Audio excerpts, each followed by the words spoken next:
Right, hello everybody and welcome to the Let's Talk Sport race watch along for the Formula 1 Italian Grand Prix. We had a week off last week with the Dutch Grand Prix, but that was a lot more of an entertaining race than the Belgian Grand Prix, where me and Conor sat for 4 hours and basically saw 2 laps behind the safety car. We're hoping we're going to have a great race this weekend, but normally when me and Conor are doing a watch-along, some events do happen, including red flags, but hopefully we're going to have a nice, enjoyable race to watch for only an hour and a half. Conor, like I said, is joining me. Conor, welcome to the stream with us once again. You just maybe quick before this race starts, you obviously watched the bit of the sprint qualifying session or the sprint race yesterday. Your thoughts on it and the fact that it was at Monza? It wasn't the most entertaining sprint qualifying, was it? No, afternoon everyone that's watching for everywhere in the world. It was a bit boring, a bit tedious really, but felt like we had to get it done just because it was on the calendar.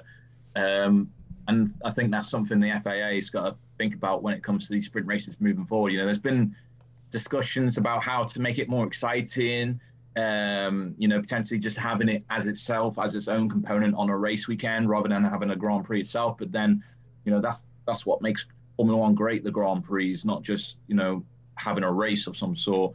And I think it was Lando Norris that might have said maybe change up the tyres that everyone can use, maybe have everyone on the same set of tyres, maybe even make it like the hypersoft so the guys really have to manage the tyres in that short space of time. They can't just drive flat out on the softs and try and manage it near the end, or drive flat out on the mediums and try and take advantage of anyone on the softs.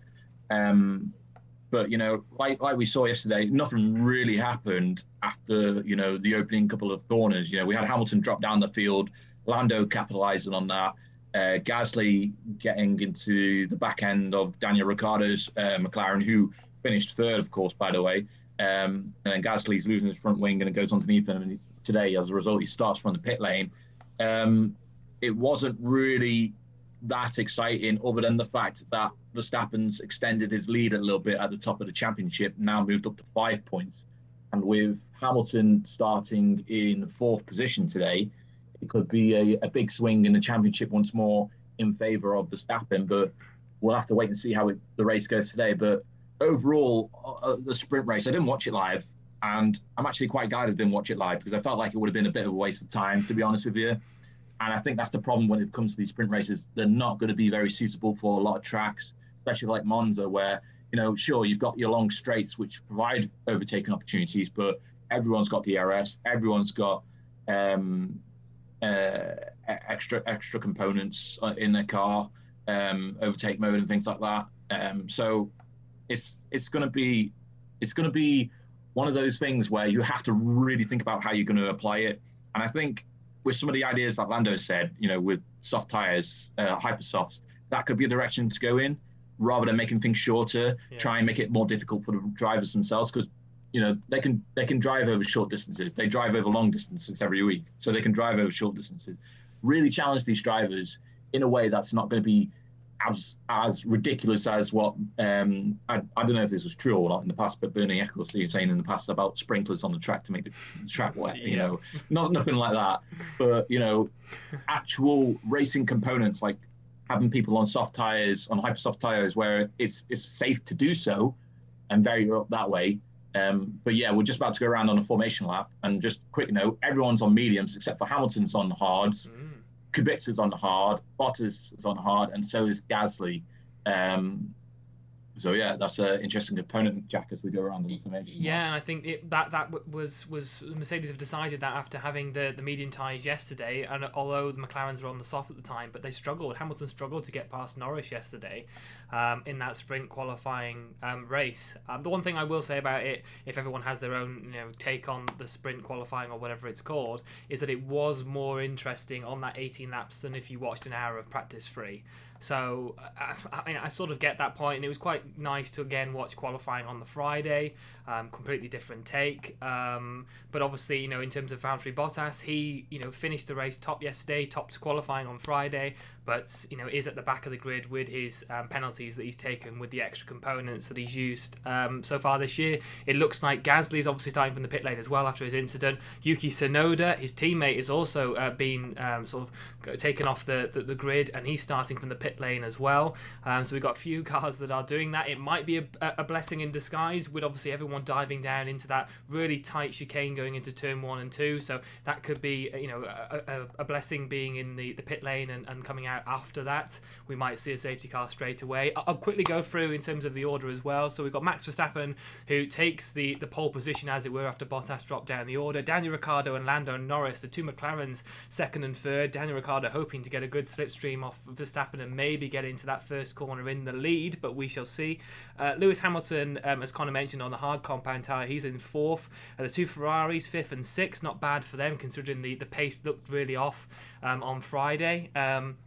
Antonio Giovinazzi, Conor, great start for him in P7, his home race for Alfa Romeo as well. Sergio Perez in 8th, Lance Stroll 9th, Fernando Alonso is in 10th, Vettel 11th, Ocon 12th, two Williams of Latifi and Russell 13th and 14th. Tsunoda is 15th, but like I said, he will be starting from the pit lane now. Mazepin, Kubica, Mick Schumacher, Valtteri Bottas, who's at the back due to his components, and Pierre Gasly as well. Just a point on that before it starts, Conor. Pierre, sorry, go on. I'm going to have to break something to you. Tsunoda's not starting this race. He's out of his car. There's no tyres on his car. He's sitting in the garage. He's not starting this race. Okay. So major problems there for AlphaTauri in that second car. But Gasly is starting from the pit lane, as you said. He is in his car and ready to go.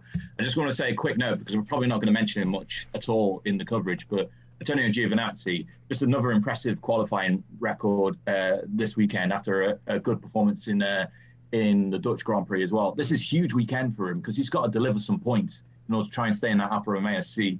I've heard rumours about him potentially leaving that seat, and he's got a couple of races to prove himself. He failed to score points in the Dutch Grand Prix. If he can score points this weekend, though, it'll be huge for him. Absolutely. And I've just entered the poll as well in terms of who you think will win the Italian Grand Prix. Verstappen with 57% of the vote, so we shall see if that comes true as well. Obviously, keep your comments coming in as well. Joel has been watching as well. He goes, let's go Italian Jesus. We've just mentioned in Joel.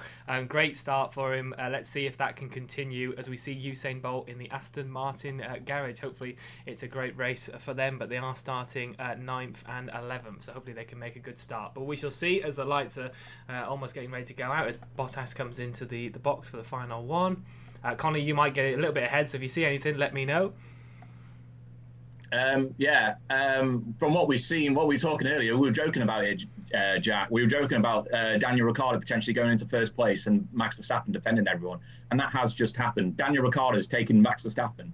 Daniel Ricciardo in the McLaren is in first place as we go through the first couple of corners with Max Verstappen chasing behind. And now Lewis Hamilton's trying to make the jump on Lando. He has done, and he's looking to challenge Max Verstappen. Lewis Hamilton's gone off on the chicane of turn 3 and 4. Oh, big, massive crash there. And it is the man that we were talking about just moments ago, Antonio Giovinazzi. No! It looks like it's going to be a safety car coming out here in 2. Ricciardo leads the way, Verstappen, followed by Lando Norris, and then Lewis Hamilton.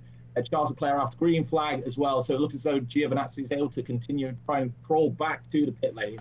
As you said, Ricciardo leads Verstappen, Norris, Hamilton, Leclerc, and now we do have a virtual safety car. So I was going to say there's debris on the track. Debris on the track, most likely, but no full safety car as we see there in the back of the picture. Antonio Giovinazzi crawling his way back to the pit lane with no front wing. Doesn't look like there's any tyre damage, but hopefully there isn't. Hopefully be able to continue on, but not the greatest of starts for Giovinazzi. Almost a fantastic start for Lewis, but just couldn't catch Verstappen on that first chicane corner. Second chicane corner. But brilliant start for Daniel Ricciardo. I'm not sure what Lewis was doing in that last chicane where obviously he went wide and had to go because Max had the line. I'm not sure what he's pushed me wide. I don't think he did, Lewis, to be honest. He was just taking his ideal line. Lewis was the one that was trying to make that move there. It'd be interesting to see who caused the Giovinazzi incident, but Joel, if you're still here, it's a little bit disappointing to see Giovinazzi. Was it a Ferrari contact with the Ferraris, or let's just see as it goes into the replay? Oh, he got contact from behind, I think. Yeah, He yeah. wasn't So in he had to contact go with the floor, was wide. he? Yeah, he had to go wide. Was it Sainz or Leclerc that was behind him at that point? I think it might have been Sainz. I haven't seen the replay from behind. But Conor, going into lap 2 now, Daniel Ricciardo, we were joking, like you said, and he is leading the Grand Prix at the minute. Verstappen is in second, Norris third, and Hamilton fourth. Is that right? I Oh, thought, is Norris ahead of him? yeah, Giovinazzi's having a bit of problems with his car there in the pit lane, so that's not good for him. It's going to have a long race for him now to try and get back into the points after having a great qualifying and sprint race. Yeah, he'll be hoping for an actual safety car a little bit later on to catch the pack up. So that's not a great start for Giovinazzi. 11 seconds he was stationary in the pit box as well. But yeah, we're back underway. No virtual safety car. So on lap 2, Daniel Ricciardo is leading the race. Max Verstappen is in second with Lando Norris third. Hamilton fourth right now. And as we saw yesterday, even with DRS, it was quite a struggle for Hamilton to get past Lando Norris. So we'll see if that turns into an interesting battle as well. Ferrari's 5th and 6th, Leclerc and Sainz. Perez is up to 7th now. Lance Stroll 8th. Alonso 9th. His teammate Ocon is 10th. Latifi has overtaken Sebastian Vettel as well. That's a good start for him. Bottas is all the way up to 15th place as well. He's currently chasing down Robert Kubica, but it doesn't look like it's going to be that difficult for Bottas to get past Kubica as he then goes on to take his person that's going to be taking his place at Mercedes. George Russell will be the next one. Yeah, everyone last weekend, I think, voted for Perez for driver of the day. But it's like Perez is in a Red Bull starting at the back of the grid. He's expected to overtake everyone. If he wasn't overtaking everyone, then I would think the same thing. Yeah. Everyone votes for Bottas today for driver of the day because of all the overtakes he's done. It's just the same story repeating itself again, people. Yeah, he's expected to do so. I think if you're going to say who's had the best starts in this race so far, it's obviously Daniel Ricciardo, all the way up in first place at the moment. But Perez has had a great start as well in 11th, and he's jumped up into 7th at the moment and into the points, which is exactly what Red Bull would want to happen, and to see Perez climb up the order a bit more to support Max Verstappen, because that's what he was brought in to do so. Yeah, and I think so a great start for Perez. Yeah, I think Perez needs to make his way up, especially with the fact that we've obviously got Bottas, who's a bit starting further down. Sorry, not 11th. I was looking at his driver number. He's starting in 8th, but it's still moving up the field a little bit, and that's what he would want. Yeah. That's a great start off the line from Daniel Ricciardo, that. 4.6 seconds, 4.8 seconds between Ricciardo and Verstappen, 0 to 200 kilometers an hour. So better start there. Let's see the Hamilton replay on Verstappen then. So he goes on the outside. Verstappen has the inside line. I mean, where's Verstappen going to go for me in terms of that? So I think, Lewis saying he's pushed me wide, I don't understand that. That was Verstappen. Both of them were in line with each other. As we see Sainz, yeah, I'm guessing Giovinazzi didn't see Carlos Sainz. He came back onto the track. So, racing incident. I don't think there's anything in that. As we see Latifi. Ooh, who was that? That was Lance Stroll. That was his. Yeah, Lance Stroll with his teammate. Yeah, and pushed him way wide. He just opened the door for everyone else behind him. Yeah, that was really strange. Too. He just pushed him really wide on the track there, and that was for teammates. Yeah, that was a bit strange. It's a really odd decision there for Stroll to push his teammate so wide. But yeah, DRS is available now, so could be just a matter of time really before this Red Bull overtakes this McLaren car and takes first place. But McLaren's car has been decent this season when it comes to power with that Mercedes engine. Yeah. Yeah. Gasly's in the pits as well. Hopefully that's not a retirement issue.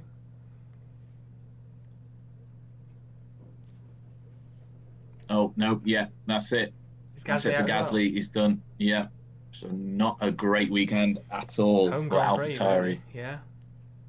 Home Grand Prix, and losing out on significant points in the constructors potentially, especially with both Alpines in the points at the moment. Yeah. One Aston Martin. Lance Stroll doing well for Aston Martin. Yeah. How long do you think Daniel Ricciardo can hold off Max Verstappen here, Conor? Well, the gap at the moment is 0.6 seconds. So I would say one lap, maybe. Come Get on, that come on, DRS, we're McLaren DRS fan zone here. open Come twice. on, make it a little bit better than that. I know you're wearing your Ferrari hat today, but Yeah. The only Italian-based team hat I have. I don't have an Valtteri hat. Alfa Romeo. Nope, No. don't have one of those either. Yeah, so Carlos Sainz is under investigation for that incident with Antonio Giovinazzi that caused the Italian driver to lose his front wing on the first opening lap. I think that'd be very harsh. Yeah.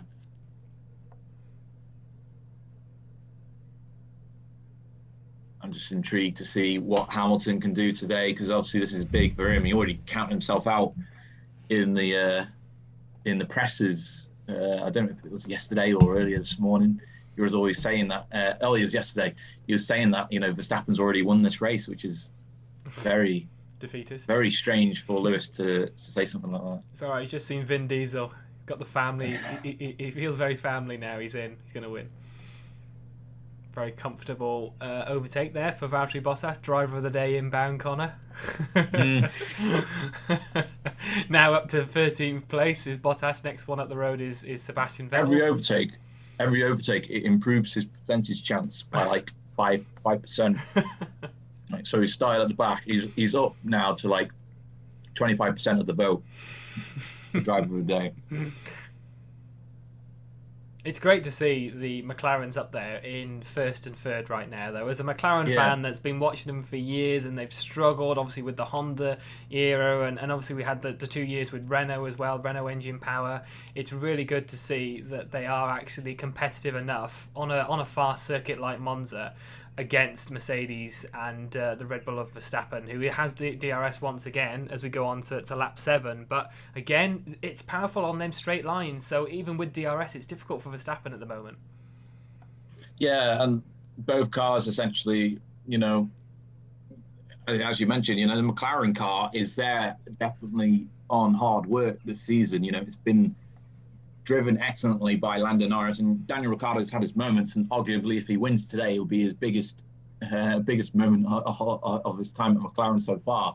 And he's got that history behind him of race wins too, so the experience is there as well. But the fact that Norris yesterday was able to hold off Hamilton for the entire sprint race just shows how powerful that McLaren car is. And I wouldn't be surprised if we see at least one of the McLarens in the podium positions today, but which one it will be, it's too soon to call at the moment. But both of them are in there at the moment, and both of them don't look like they're going to be budging at all. Yeah, and I feel like Ricciardo's actually increasing the gap on Verstappen, so that's something to consider as well. Yeah, maybe Verstappen's having a bit of a break sitting behind the back of Daniel Ricciardo, but it looks like Jamie's also joined the fun in adding a poll on as well. So he sort of hacked our feed right now. So he's put a poll out as well to say, will Daniel Ricciardo get a podium? So obviously there's been 49 votes so far. So if anyone that's watching, please vote in terms of where do you think Daniel Ricciardo will finish. Obviously going on to lap 8 now, he is still in the lead of this race. And like Conor mentioned, he is extending the gap as well. 1.3 seconds it is at the moment to Max Verstappen, who does still have a fastest lap as Giovinazzi gets a 5-second penalty. Was he speeding in the pit lane, or was that the incident, or what we? No, it was the incident. I think it was the incident because he went over the bumps on that second chicane. Yeah. Yeah. Well, didn't Hamilton also? Are we not? Well, so did about 5 other cars as well. So it wasn't just Antonio Giovinazzi and Hamilton. I feel like if we're dishing out penalties, there's quite a few that probably should have got that. But hey ho. I think it was because he caused the collision, obviously. But it's like he kind of already suffered the cost of it as well because he had to pit. So it's like, what are you doing here? It's just like compiling already on a guy that's already on the ground. Yeah, it's he's like, already why down. are you doing it? He's kicking him while he's down.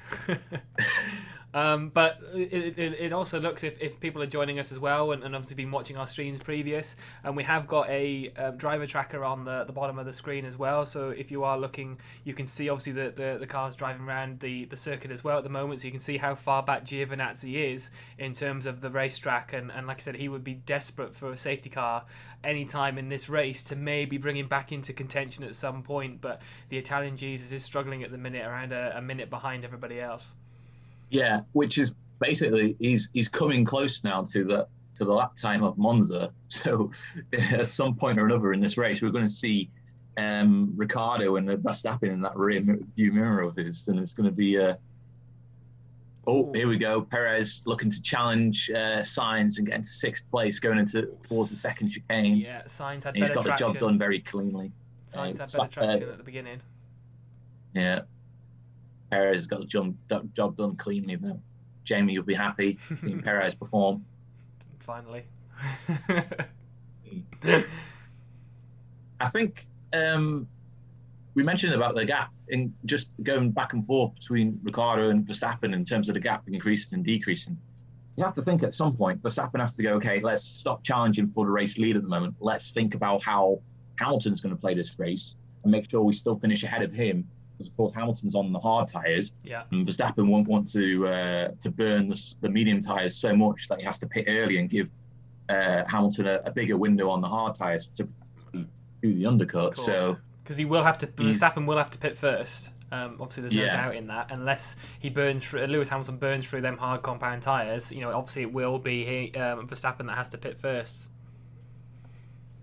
So I'm just going to quickly find the graphic that I saw earlier today from Pirelli that spoke about how the tyres could be managed, and they're saying that for the hard tyre, if you're on mediums, you could pit between 17 and lap 25, go onto the hard tyre and take it to the end of the race. Right. You have to think, how long could Hamilton take these hard tyres on for this race? Could it be well into the 30s, potentially maybe even 40s, and go into the softs maybe if he's able to manage it really well? Yeah. So it's going to be, we might not see Hamilton pit for a while. He might go into the race lead, in fact, as well. So I expect him to go into the race lead at some point in this race. Yeah, that'll be the key changeover point. Yeah, I think he'll be playing the long game in this race. Obviously, he hasn't overtaken Norris at this point, but there's no point burning them hard compound tyres when you're going to be the one that goes and extends the stint. So I think as much as people might be thinking, he's not overtaken Norris yet, he's not behind Max Verstappen. He is playing the long game, and Mercedes are playing the long game in this race with that harder compound tyre on at the moment. So it'll be very much Max Verstappen and Red Bull who will be the ones to switch up and pit early, obviously with their medium compound tyres. But again, I think McLaren are playing a good strategy at the moment, and they're playing, it's quite difficult. And then with Verstappen, if he's able to manage the medium tyres quite well, Pirelli thinks they can pit around lap 27 to 33 and then switch on to the softs. So that will be, I think lap 30 will be a pivotal point in this race, because that's when we'll potentially see some of these guys on the medium tyres try and stretch out to go on to the softs. Yeah. And that might be a point where Hamilton goes, okay, we've had enough on these hards, or he'll say we can push these a bit further and carry on. So I think lap 30 is going to be a very pivotal point in this race to see what kind of strategies emerge from not only the guys at the top of the field, but also a bit further down as well. Looking at Bottas, looking at Alonso and Sainz and those kind of guys in that 7 to 11 field. Bottas, with an opportunity to try and score points from the back of the grid, all the way to Sainz to try and extend Ferrari's good gains in the Constructors' Championships after good races previously in the past couple of weeks. So yeah, it's going to be interesting watch. I think from about lap 30 onwards, we'll see a bit of movement. I think because at the moment, since the opening lap, Jack, besides Bottas, we've not really seen a lot of movement. I don't think. Perez maybe jumped up a few spots, but that's about it. Yeah. I was just going to say, obviously, while you were going through the order, then Bottas did make an overtake on Esteban Ocon, so he's now into 11th place. So he's getting that a little bit closer as Hamilton tries to make a move on Norris. Well, that's good defended by Norris, but he might be compromised in terms of speed. Hamilton might have a better exit, so this is Mercedes power versus Mercedes power. Obviously, the McLaren don't have Mercedes branding on it. It looks like Hamilton might get the better one. This is going to be close. Is Norris going to give him as much room as Verstappen did? It looks like Norris has the corner before they get to that point. So that's a little bit of defending so far from Lando Norris as Hamilton's got a little bit closer as we gone into lap 12. So it might be that Hamilton's just starting to pick the pace up a little bit more now, which will obviously see Verstappen pick the pace up as well. I think he's under a second of Daniel Ricciardo as well. So this could be an interesting phase now as we see, Verstappen might be trying to get some more life out of these tyres, aiming to go into the pits as we go through in the next phase. But Bottas is close to the points now as well, so Perez will be getting the hurry up just in case, because that'll be the other team battle that's going on as well.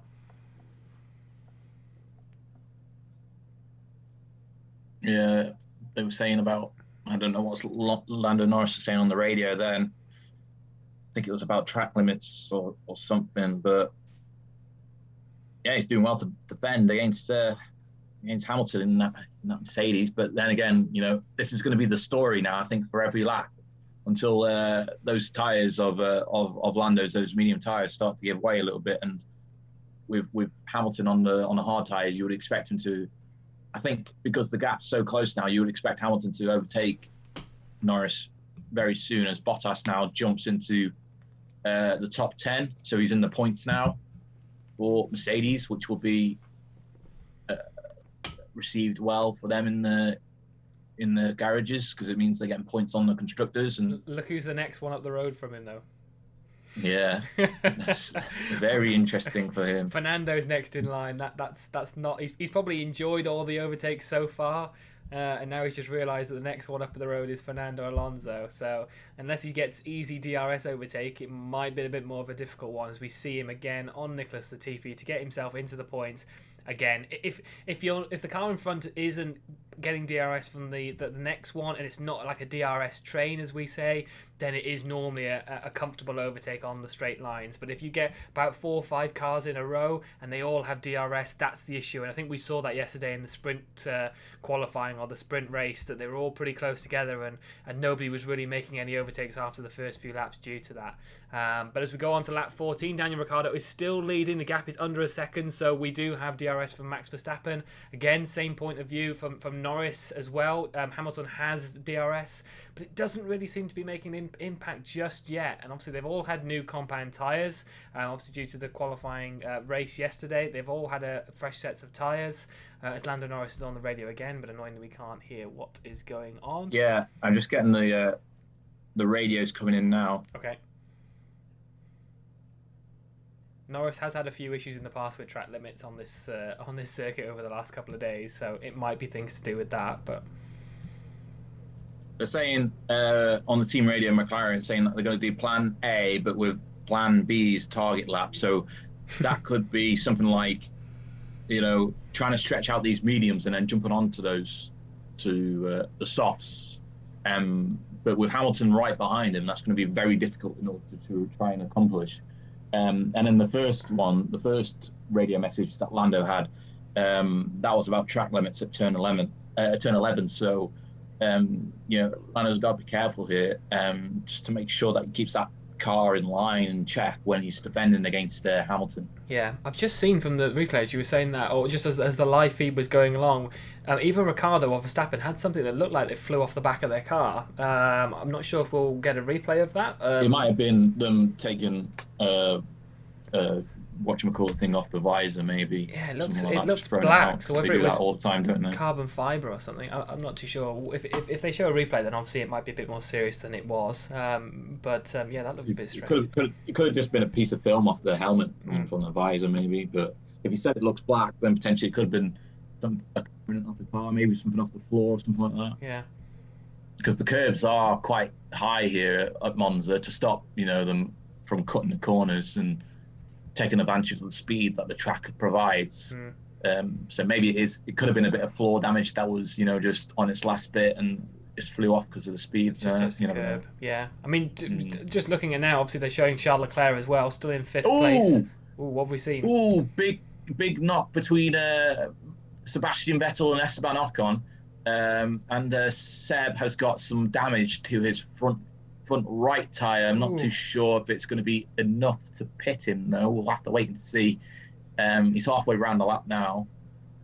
That was strange. Team radio, and obviously Vettel is complaining about the contact that Ocon made. Just getting a replay of it now. It did look a bit like Ocon turned in a little bit. Yeah, Vettel actually, I think, got the overtake done. Yeah. That's bad by Ocon. Ocon really closed the gap up, and it caused he had nowhere to go, did he? Yeah, it caused Vettel to slam on the brakes as he was on the curbs as well. So that tyre's got a lot of damage to it as a result. Strange one by Ocon. That just sort of turned in. Yeah. Didn't give Seb any room. Trying to make sure that Seb obviously didn't have a chance to overtake him in that chicane, but yeah, that might be something that the stewards take a look at and potentially give Ocon a penalty for unfairness when it comes to the track limits. Yeah. And with that damage to Vettel as well, it'll be interesting to see if he has to pit anytime soon or change his strategy. You'll likely have to change his strategy now. Maybe. Because those medium tyres won't be able to... I don't think that tyre will be able to go for another 10 laps or so. I mean, good news if you're Joel. I know Jamie's put come on Antonio as well. He is catching Nikita Mazepin. If there's any consolation for Giovinazzi, he is closing up to the back of the two Haas cars. So we might see him not be last. He's still 18 seconds behind, but it might be the case where he does catch up to the field at some point, and at least overtake Nikita Mazepin. Yeah, Seb screaming on the radio, he gave me no space. That's fair enough. Daniel Ricciardo sticking to plan A, whatever that means for him. And Max Verstappen team radio. Verstappen saying it's impossible to get closer to Ricciardo, so maybe he's having a bit of problems for him as well with those tyres. Daniel Ricciardo, though, doing a great job in that McLaren. Hats off to him. He will get my driver of the day vote, not Bottas, who's up to 9th now. He'll probably get it, but I'll give it to Ricciardo because it'll be nice to see him win a race for several seasons now. When was the last time he won a race with the Red Bull, obviously? But I want to say Monaco. Might have been Monaco. But I'm not sure what year that was. He spent 2 years at Renault, didn't he? So yeah, 20 and 2 years at Renault. I want to say Monaco 18. Might have been 2018, 2017, one of those. I think. Let me Google it while I'm. So as you see the running order on your screen right now. Daniel Ricciardo in first, Verstappen second, Norris third, Hamilton fourth, Leclerc fifth, Perez sixth, Sainz in seventh, Stroll in eighth, Alonso in ninth. Well, actually that's changed now because now Bottas has jumped into ninth and Alonso is in 10th. So. Yeah. Just put in Daniel Radcliffe. I don't want Daniel Radcliffe. He doesn't race for McLaren. No, his last win was Monaco 2018. So it'd be that'd be obviously good to see Daniel Ricciardo picking up the order from there. But I don't know why you give me Daniel Radcliffe. That's Google for you. A little bit of magic. I'm certainly sure Ricciardo would love to have a bit of magic today. And certainly, he's been driving like a magician today with that car in front since the opening corner. But yeah, both Ricciardo and Verstappen having problems with their tyres, so both of them are really pushing them. Lewis Hamilton, team radio. Let's see what he has to say. Quick one. Joel said he's sad now. Don't be too sad, Joel. I mean, like I said, he's 15 seconds off Nikita Mazepin now. He can still do this. He can do this. He can not be last. I mean, like I said, it all can absolutely change because if a safety car comes into play here, strategy might go out the window for some teams. Obviously, a lot of them now will be playing the long game. I think McLaren itself, Plan A, they'll be stretching this tyre stint out to maybe end of lap 20s, close to lap 30s, like Conor said Hamilton might do. McLaren, if these tyres keep up on the mediums, they might better stretch it a little bit more as well. So I think if a safety car comes in, strategy might go completely out the window, and obviously that would benefit Giovinazzi now. I'm not not sure what compounded tyre he is on. I think it's a hard compound tyre. So again, he's going for a long stint. So say other cars come in and pit, then he could be right back into the order. So it's not all over for Giovinazzi, but it's not looking great at the moment. Yeah, Giovinazzi is on the hard tyre, but obviously he's already had a pit stop as well. So he's already lost a bit of time. And even with the guys pitting at the moment, he's still over a minute behind, I think, in terms of the race leader. So he might be able to jump into, maybe into the 12th position or something like that when it comes to the pit stops when they go through.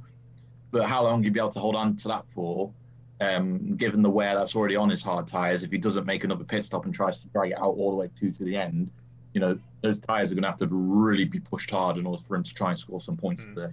Yeah.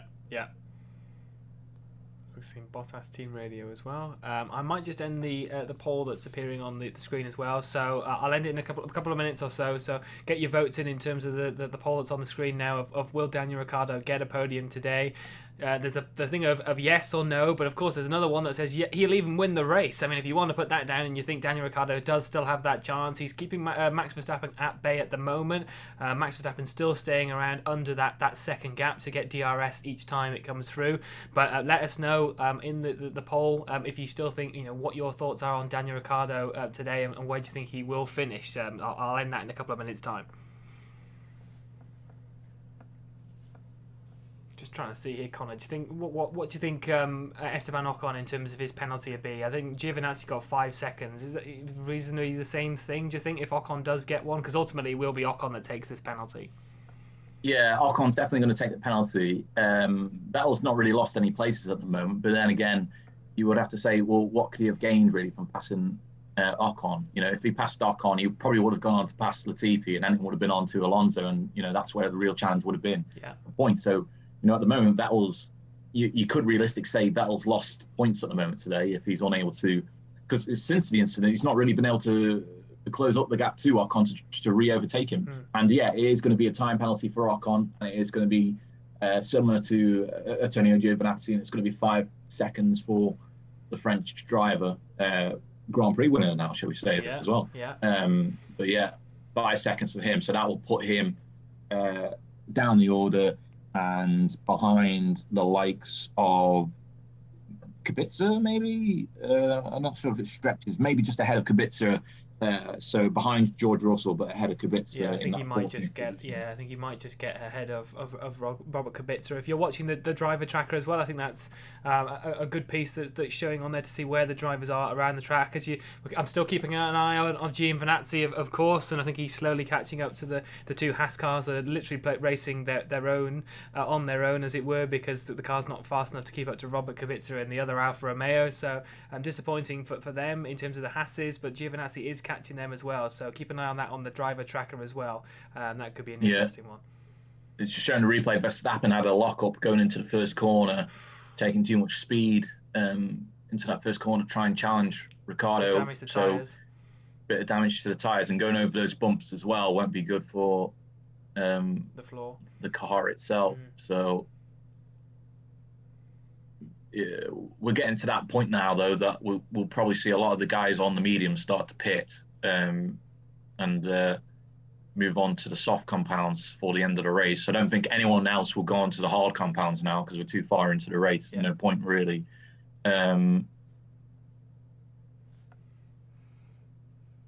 But yeah, it's looking, I think,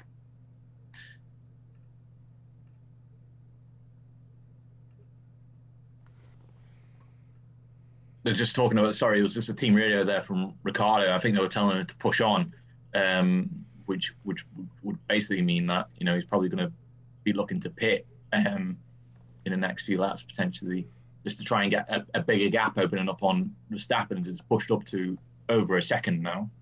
If you're the McLarens, Conor, would you stay out? If the tyres are still good and obviously they're keeping the other two at bay, would you maybe extend it a little bit more and maybe make Verstappen be the one to pit first, or do you think maybe having the undercut and pitting first would be the better option, as we see Bottas making a move on Stroll?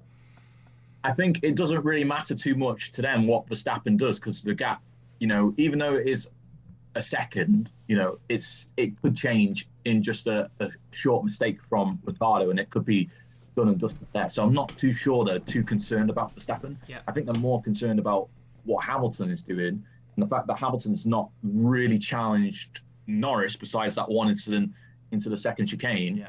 I think that gives them the confidence to try and push on a little bit more and maybe try and time their pit stop closer to what Hamilton does than what. Oh, actually, I say all that and it goes thrown out the window because all the McLaren guys are coming out. Right. As does a. So, yeah, Ricciardo's came in.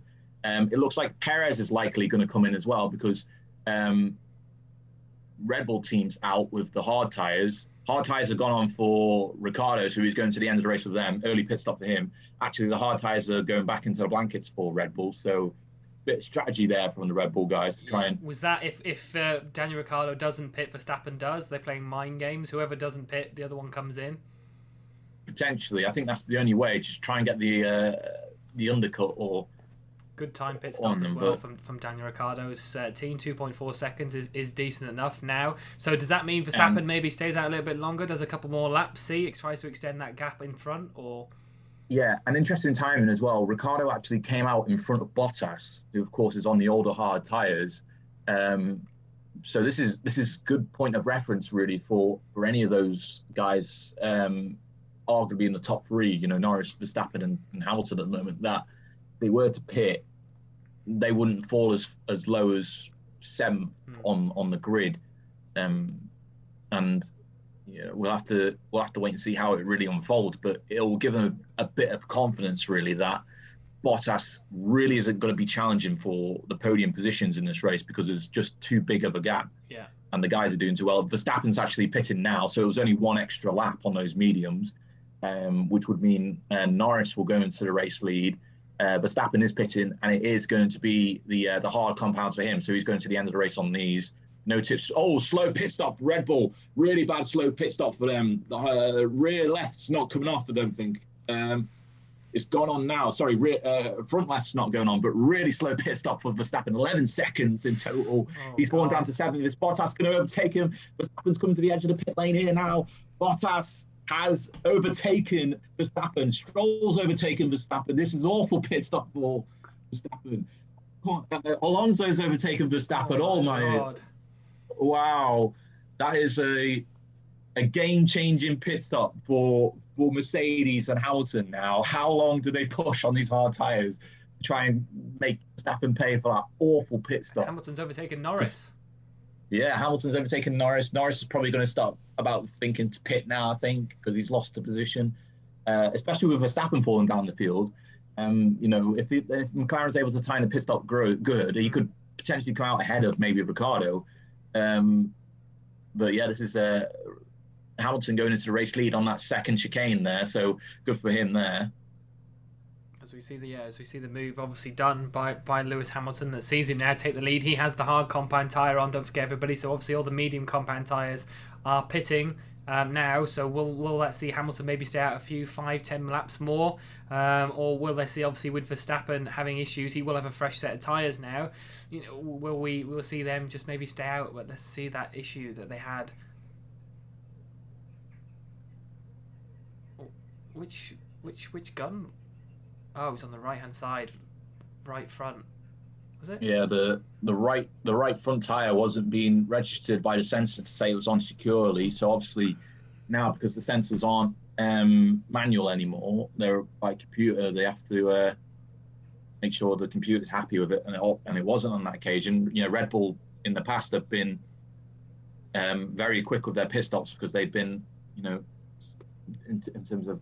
They don't use the technology to register when the tyres are on. They just use the eye, and it's worked well for them. But that pit stop didn't work well for them at all. No. And now Verstappen's got a hill to climb. Yeah, exactly. And obviously we put the points out in terms of the poll that we put out for Daniel Ricciardo. Yes, 46% of you think he'll get a podium. 30% of you think he'll actually win the race. And 23% actually think no, he won't get a podium at all. But he's in a comfortable position. His teammate also was around 2 seconds in terms of his pit stop as well. So both McLaren guys are doing well in terms of their pits and going back out into the race now. Norris is ahead of Verstappen now with that issue that they had. Medium tyres coming in for Hamilton. Hamilton's pitting. Medium tyres about to be put on. Let's see how clean this pit stop is. But as you mentioned, Norris ahead of Verstappen. Good work by McLaren there. Oh, bit of a slow pit stop there for Mercedes. 4.2 seconds. Not as slow as Hamilton. But Leclerc's into the race lead, followed by Perez. Ricciardo's overtaken Hamilton as well. Bottas as well. Hamilton's reinserting himself into the race ahead of Lando Norris. Just about. No, Norris is taking him. Verstappen looking to try and take him as well. And they're going into the first chicane. Contact between the two. Goal! Verstappen's car's gone under 2 wheels. They're both taking each other out. Oh my goodness. What? Wow. Wow. In that first chicane, Verstappen was not giving way at all. He went onto 2 wheels and now his car's situated on the top of Hamilton. Oh, we knew we were going to get another collision between the two. Safety cars. Oh my God. This is outrageous. How long have we waited for this battle? Finally, after like 4 years of like, oh, let's say Lewis has won. Now we have a championship. We had that issue at Silverstone against the two of them. We've had a couple of debates throughout the season, but look at this. This is Rosberg and Hamilton all over again. They took the ties out. Hamilton's trying to get that reverse gear on, but he's stuck. Verstappen's car is on top. The brakes are smoking.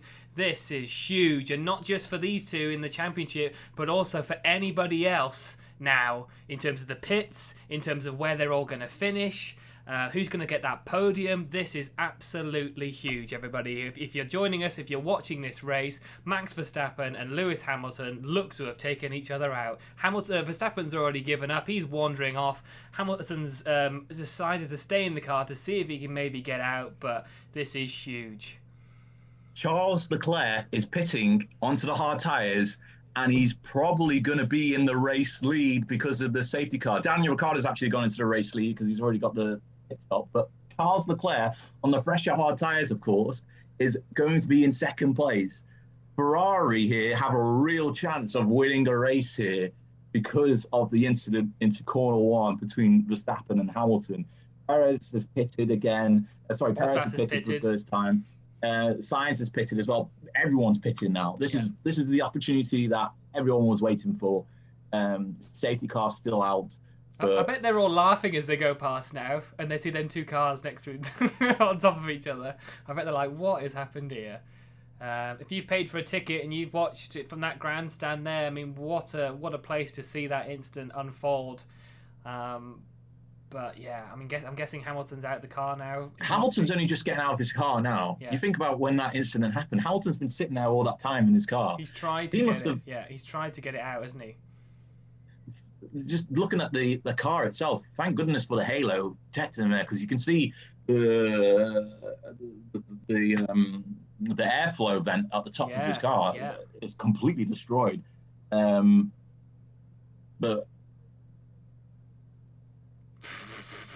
Verstappen, wow, he could get. Do you think Verstappen's going to get a severe penalty for this? Because it's clear that he only had one intention in mind, which was getting past Hamilton at all costs.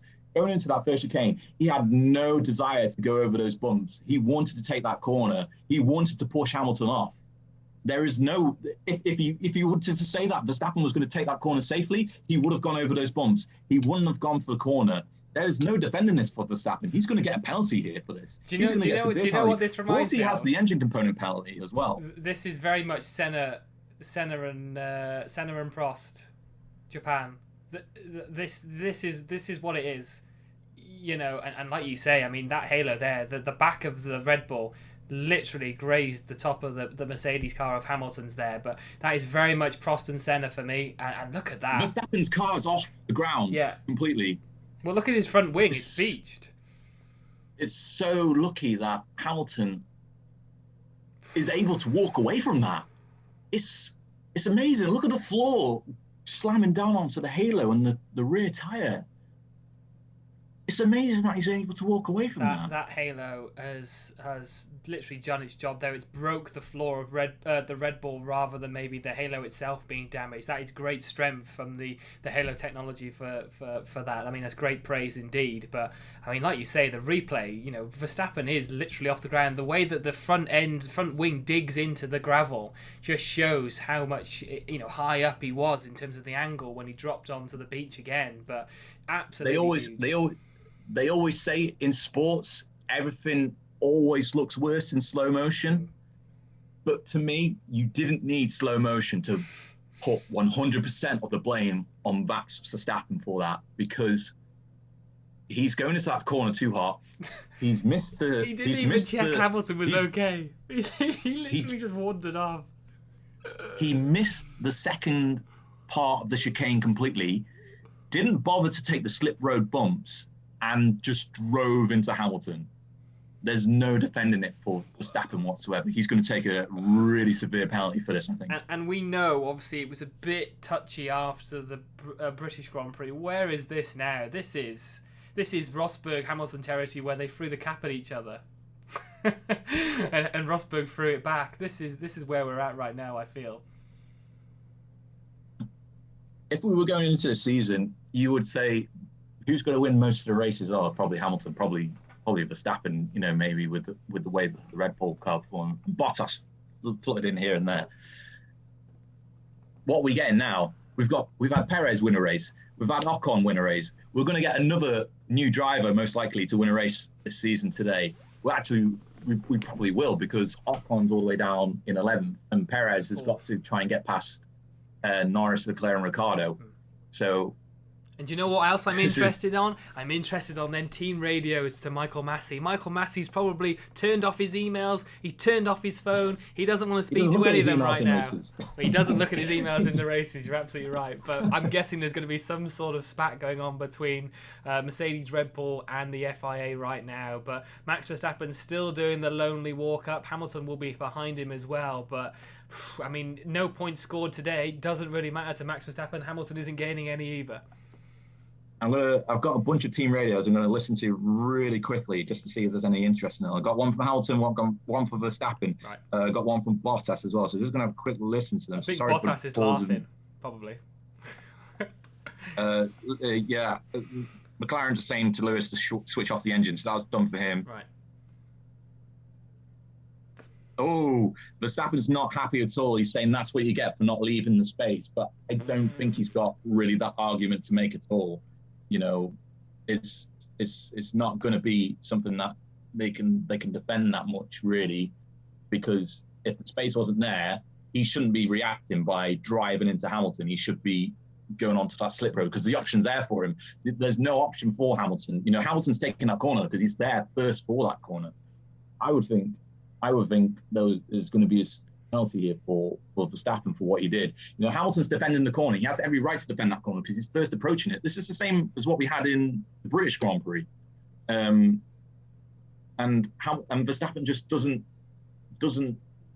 take that into account, and he just continues driving on. You know, the saying that Max is in the right for a bit of space, but I don't think he has, because he's not really got the corner. He's not first at the corner. Lewis is. I mean, watching the replay again, maybe I can see that Hamilton may have squeezed him a little bit, but I mean, the problem is that if you're Lewis Hamilton, I know you obviously want to, as you see the McLaren guys all cheering, you want to not give Max Verstappen much space, but you also know on the other side, if you're not going to give Verstappen space, he's literally just going to plow straight. He's going to go straight through you. His car's going to go straight through you. So I think if you're Hamilton, you maybe have to give him more space. He's one of them drivers that you have to give space to. What's Lewis to do though? He's first to the corner. What's he do? Just concede the corner because Verstappen's not going to slow down and brake? Because we've already seen him lock up earlier in the race. Yeah. So he's clearly not braking soon enough going into this corner. But I would say is that if you put Verstappen onto that side and he has to take the slower corner, the slower side, he has to go short. He's short around that corner, but he also has to do his less speed. So Hamilton, if he takes the wider line, then would get a faster approach and might be able to take him again and might be able to pull away from him. So I may have given, if from our side, if you look at retrospectively, Hamilton might say I could have given him a little bit more room. He'd have the tighter angle. He wouldn't be as fast going off the exit of the curb, and I might be able to get the traction to take him again. If he gives him route, though, he's conceding the corner because he has to take the longer route, despite the fact that he was first at the first corner. He will be faster off that. He will be faster off that exit, though. As we see a lot of people, a lot of people are actually happier to go on the outside of that turn because they'll get a faster approach out of it going into the straight speed. So, it's difficult. But look at that. Look at all the camera guys. You got all the stewards all around the two main cars for this championship this season. I mean, the poll we had, will Daniel Ricciardo get a podium? If something really issue happens now for McLaren, he's definitely surely on the podium and that chance for the win. But like you said, Ferrari are in the game now. You've got Leclerc in second place. Carlos Sainz is in fifth. Bottas is now in sixth place after starting at the back as well. I mean, like you said, it's up in the air now for sure. Yeah, Charles Leclerc, the biggest gainer from this because he pitted under the safety car and he was highest up the leaderboard as well as a result of it, gaining 3 spots because I'm not too sure you overtake during the race itself, but of course with Verstappen and Hamilton out of it now, he's got those spots on top of it. But yeah, it's going to be a long week of discussions, long 2 weeks actually, because we've got a little bit of a break between races now. Of once again a collision between Hamilton and Verstappen, having a severe impact on the drivers' championship, and the safety car is about to come in, so we're going to get a rolling restart with Ricciardo leading. This is brilliant. This is absolutely brilliant, and we haven't had any red flags. Conor said we might get a safety car. We've had no red flags so far. The track's been cleared. Let's see how this goes. As a McLaren fan, this is absolutely beautiful to see the two main guys of the season not on the track at the moment, and obviously in first and third at this time. What can Daniel Ricciardo and Lando Norris do? And also Charles Leclerc as well. As Daniel Ricciardo obviously will try and back the pack up because he won't want to give him much space to allow slipstream on this really long straight as well. Bottas is in play now as well, of course, because he's pitted. So obviously he had that long stint on the hard tyre to begin with, but he's now in play as well. So this could be very interesting. Mercedes might have a chance at least at one podium. Perez again for Red Bull. This could be the second driver battle for the two teams as well, for the constructors. So let's see how this goes as they take away. Yeah, Lando Norris really going off on that corner there again. Track limits for him, but he's managed to get into the first corner, but he's got a bit of contact with the Ferrari, almost spun around that Ferrari there. Contact between two. I think everyone else is clean through there, but Bottas is losing a position to Carlos Sainz. Still battle going on between Lando Norris and Charles Leclerc, and Lando's actually made the jump on him going towards the second chicane, and Lando Norris is in second. So 1-2 at the moment for McLaren. Come on, boys. As we go on the restart. Jamie's put it's Checo time. Let's see what Perez can do. Can he take over from Leclerc? He's close to Charles Leclerc as well, so it could be Sergio Perez in the mix. Like you said, Sainz and Bottas are close. You've obviously got Stroll. Alonso will want to get a little bit higher up in this little battle as well before it all gets away. And good news for Joel, Giovinazzi is not at the back now. He's into 14th place as well. Let's just see another replay of that, Conor. Lando Norris obviously on Charles Leclerc. Had to take a little bit of the grass there as well to make that overtake manoeuvre done. But fantastic 1-2 for McLaren at the moment.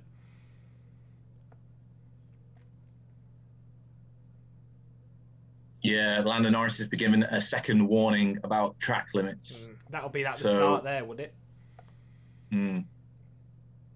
So his lap's been deleted, but he's in the danger zone now. He can't be doing that again. Otherwise, there'll be severe consequences for him. So obviously, DRS won't be enabled for 3 laps, I think, after a safety car. So this will be very much slipstreaming as Bottas looks to try and make that move on Sainz. Is it done? Has he got the move done? I think so. Yeah, so Bottas has made the move on Carlos Sainz. Ooh. Perez up to third now. Took Look Charles at that. Leclerc. Charles Leclerc's fallen behind, but Perez went over to the second chicane corner. So he's going to have to give the place back to Leclerc. We've got a yellow flag. Don't see why at the moment. There was a lot of Kubica and Vettel, and I think Latifi and Kubica were having a few bits at the first chicane as well.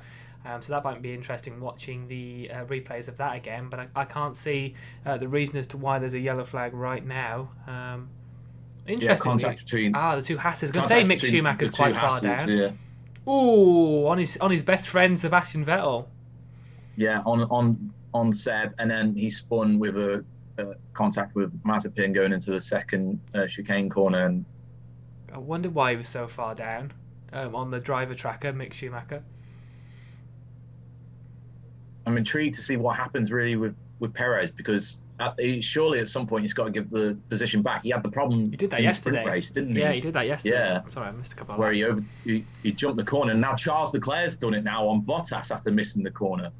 So we've had a lot of drivers missing corners today. But surely Leclerc will be on the radio going, well, I should have been where Perez is right now, and I have to lose a place to Bottas, but I should really be, because look, now he's lost the place. You know, that would be very much Ferrari will be on the radio going, well, hang on a minute, you know, we should have been given the place back for Perez. And like you said, he very much did that yesterday. So, Jamie, your driver's being a bit of a naughty boy at the moment. You might have to get on the radio and tell him off.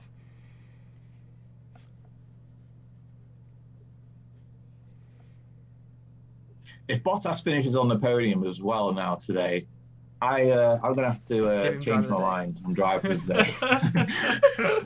day. Oh, dear. Although it would be a very fair and close contest between him and Ricciardo if Ricciardo goes on to win this race, which 20 laps away from it is a very realistic possibility. Although Norris is right behind him as well. Yeah. So you need to be nice to each other, boys. No dangerous racing. Come on. This is a great McLaren weekend for McLaren. Don't mess it up.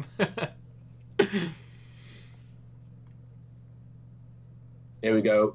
Bottas challenging Leclerc, going into the first corner. He's got it. He's got the position. Very easy, very smooth, and it's job done on towards Perez. What are we saying? Perez and Bottas take each other out as well? Oh no! Oh no! You could. Last thing on the Verstappen Hamilton thing. I think you can make a case for either driver. But in my opinion, I think Verstappen could have done more to not only keep himself in the race, but also for Hamilton as well. And, you know, there would have been an opportunity for him to take him, because it was clear that he was closing the ground on to Hamilton.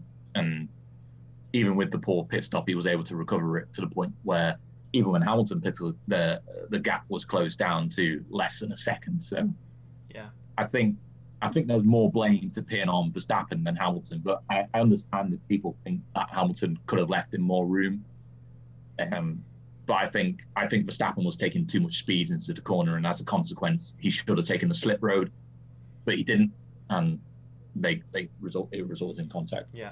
And just seeing that point there, when Leclerc went off against Bottas, Bottas was then complaining when that Leclerc he got went toe. Off, he went straight into the slip. Yeah. He went over the bumps, and he was still relatively in position to overtake. Got the position back, and then lost it to Bottas on the next lap. So that's why I think there's little to no argument that Verstappen's not at the blame at all, most of the blame at all. So Verstappen is responsible, in my opinion. So, but I'll leave it at that. There's plenty of much more race. I'm sure we'll see a lot of replays of that over the next couple of days. That's for sure. Obviously, with the break that's going on, I'm pretty sure that'll keep everybody on the edge of their seat going into the next the Grand Prix weekend as well. But still, obviously, like you said, there's still a few more laps, just under 20 laps to go as well. Bottas is making his way up to Sergio Perez. I'm sure Red Bull will be on the radio now to say don't let him through. So we'll see how this little battle goes. Great race so far from Valtteri Bottas. His team that they're going to next season is currently in 12th and 14th. 14th. Obviously, Giovinazzi has made his way up after that incident on the first laps or so. But yeah, Bottas will want to get on the podium today after a great result so far in this race.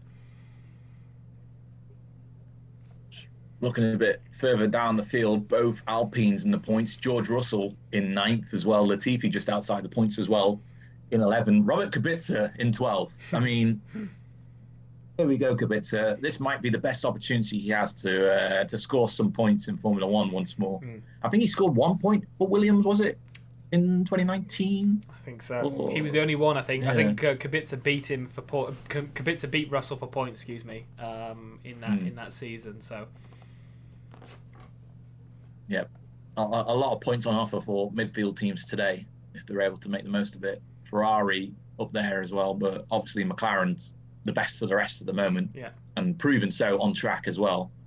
But yeah, I think out of the midfield teams, obviously Alpine might benefit the most with Alonso in 8th and Ocon in 10th, but Stroll's still there in 7th for Aston Martin.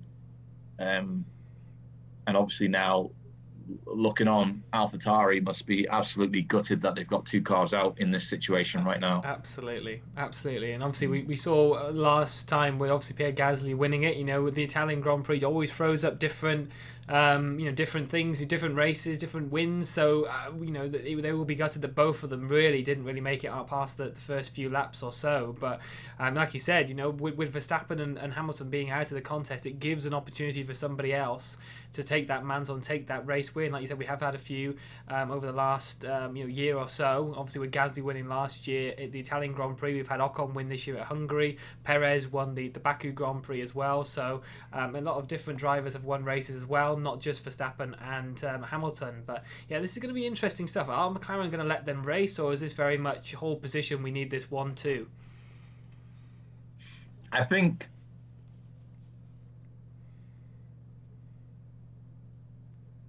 Bottas is a little bit closer. Sorry, I was just listening to the team radio of Ricciardo there to see what they were saying, but I think it was just be careful of your tyres and watch the lap times to make sure that you're not going too quick, so that these tyres can go to the end of the race. Even with Perez and Bottas right behind them now, one little mistake and then that's it for this McLaren 1-2. But I think, well, in terms of constructors, McLaren will just be thinking, Norris is young, he's got plenty of time to win a race. In the future, there's no urgency to try and make him win today. I don't think anything will change much if he was to win today, because of the fact that Bottas is in 4th and he's not higher up in the order. I think even with the 2nd place today, Norris will overtake Bottas and jump back into 3rd. Bottas is on 126, Norris is on 114. So there's enough there for. I think there's enough of a gap for time penalty here for someone. Sergio Perez, 5-second penalty. So Bottas would be in 3rd at the moment with the time penalty for Perez for leaving the track. It'd be interesting to see if. No, I wouldn't. I don't know if Leclerc would get one for the first corner incident with Bottas, because he's kind of already lost that position. So I'm not too sure if he'll get it. But yeah, Bottas is simple as whole position now. Just stay behind Perez if you want. Stay close to him, and you've got 3rd in the bag. It's done. Could he realistically challenge towards Norris and Ricciardo? I think he'll still want to pass Perez if possible. He'll still want to. I think you're right. He'll still want to, but is it worth the challenge of trying to get past Perez with the tyres that he's got right now? Plus the issues that Hamilton had yesterday in the sprint race with Norris, trying to get past him, as well as earlier in the race with Hamilton trying to get past Norris. It took him quite a while to do so. Yeah. Is there enough time for that to happen? Is it worth trying to compromise your race by trying to overtake Perez just to simply try and finish ahead of Norris and Ricciardo? I'm just trying to see if Norris is going to give Perez a toe in terms of DRS, or if he's too far out. If so, Bottas might be able to get him on DRS. It just depends on if Perez gets DRS from Norris. Let me just see. I don't know if he'll be close enough this time around. Given, DRS has I think Perez, yeah. Yeah, I think given the fact that they're so bunched up together, I think Bottas does have to take that risk. Actually, I think he has to take that risk to try and challenge Perez, just to try and keep Leclerc away from him as well. So I think he does have to try and challenge him, which would mean I think the highest he can finish right now is third, because Norris and Ricciardo are just going to comfortably try and manage this now and get a 1-2 finish. I'm just going to say, go back to Perez. I mean, why would they hold position on that? And surely if you've gone off the track and still kept position, that you're going to get a penalty at some point. I know they did it yesterday, but it's a strange decision, isn't it? That they've left him out there and not maybe give the place back before. Obviously, they had the issue then when they couldn't give it back once Bottas had overtaken Leclerc.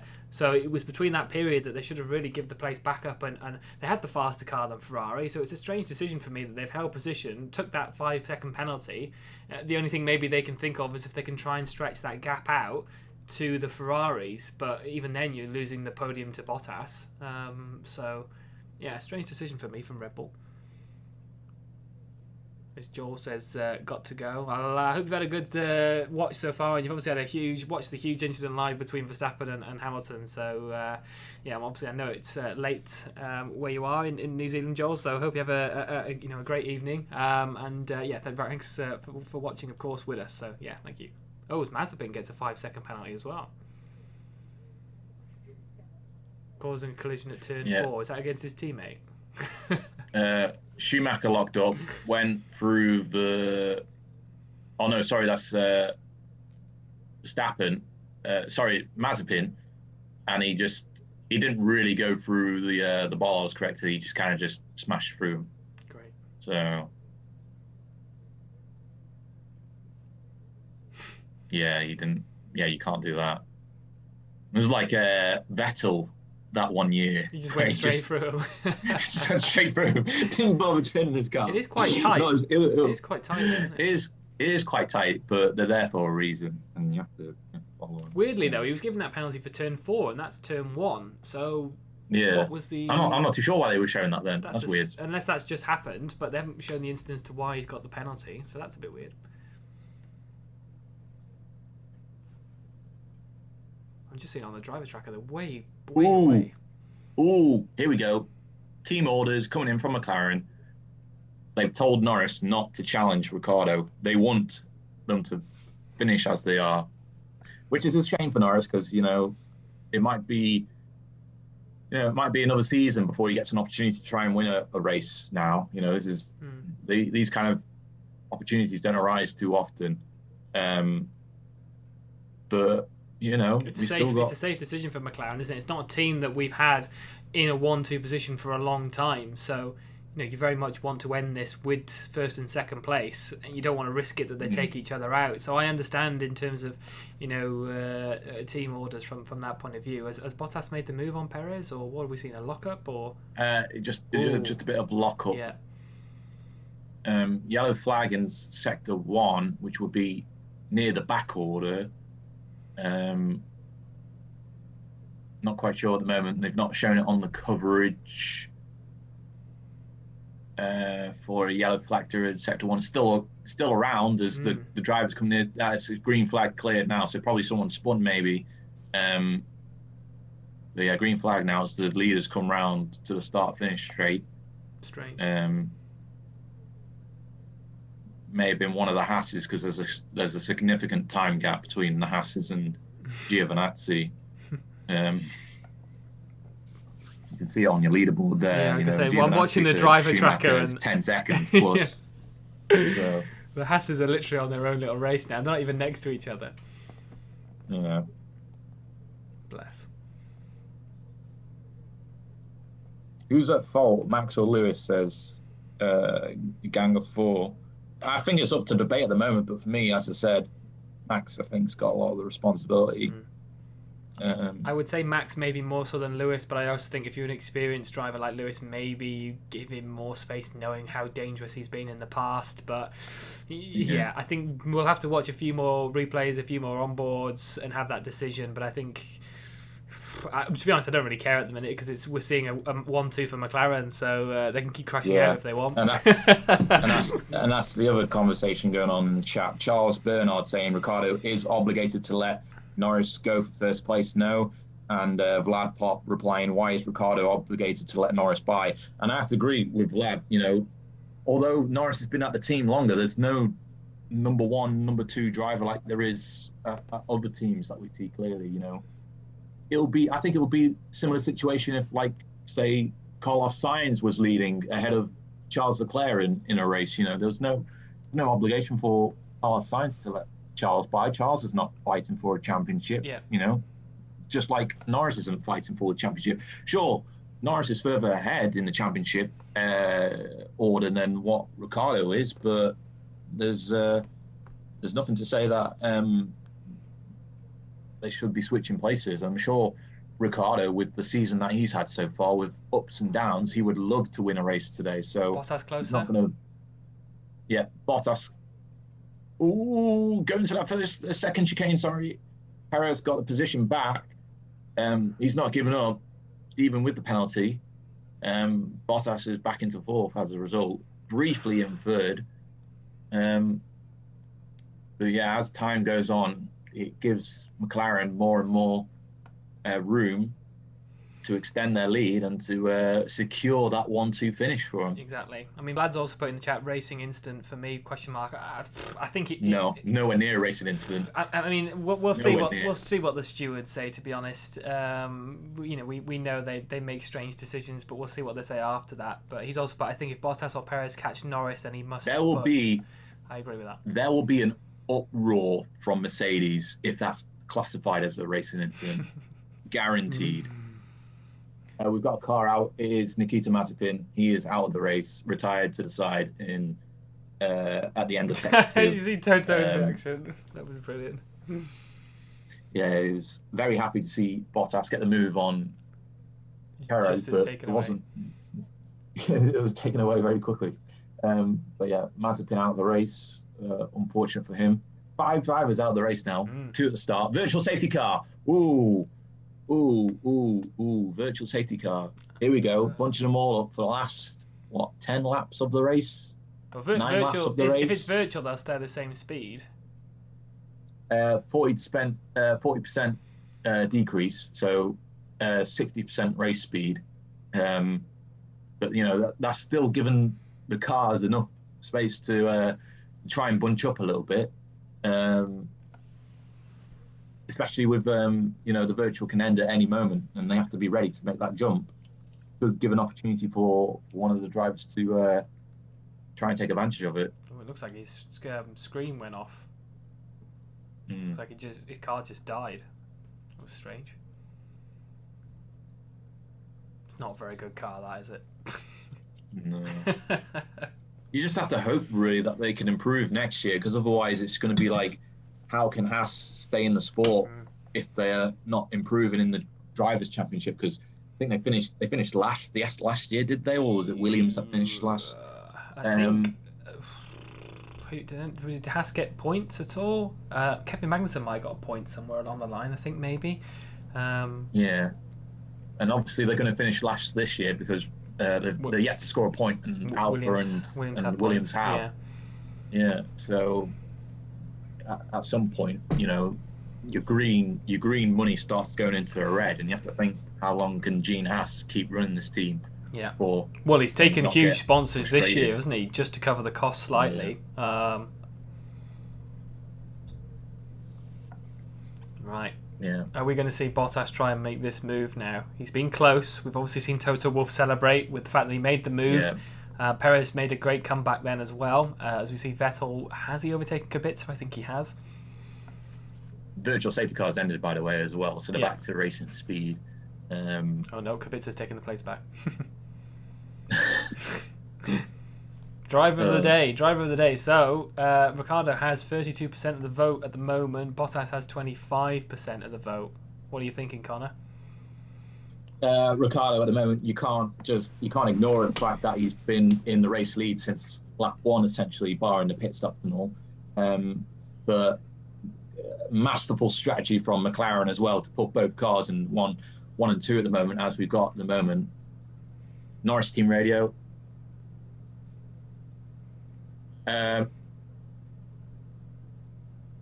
Oh, yeah. So they said you need to try and pull away from the likes of Bottas and Perez, but we don't want you overtaking Ricciardo. And Norris is just not happy about that decision, obviously, because he's a competitor and wants to try and win the race cleanly as possible. But you know, this is the opportunities. You know, there still might be a chance for him if he does the chase. Ricciardo might make a mistake and open the door for him to get the win. So why not go for it? But obviously McLaren want to make sure that this doesn't turn from absolute jubilation to a disaster because of the fact that they've had two cars, you know, come together and miss their opportunity on major points in the constructors. So we'll see how it unfolds. We've not got a lot of time left. Only about 6.5 laps left to go in this race. And I've also put out a poll of our own in terms of driver of the day as well. So obviously let us know. I have put 3 options on there. So obviously Daniel Ricciardo, Valtteri Bottas and Lando Norris. So obviously get your votes in now and let us know who you think your driver of the day is on ours as well. So obviously, like I said, I gave the option on what the F1 actual driver of the day is as well. But obviously get your votes in and we'll go through that at the end of the race as well, as we're on lap 46 going into 47. Ooh, replay. Oh, we're so in the replay again. Was that only lap 26? God. That was 20 laps ago. Surely not. Oh. On the commentary, the defending Verstappen, I just don't know how he can do it because he's just carrying that momentum and speed into the corner. What are they actually saying about it? Well, they're saying that Verstappen had no other option other than to go onto the sausage curb. Well, he had another option. It was to go over to the other curbs that were there, that we've seen Bottas go over, we've seen Perez go over, we've seen Leclerc go over. You know, I didn't want to bring it up again, but the commentary's not letting it go, despite the fact that we've got Ricciardo and Norris in the race lead here. Yeah, we'll leave it for another day.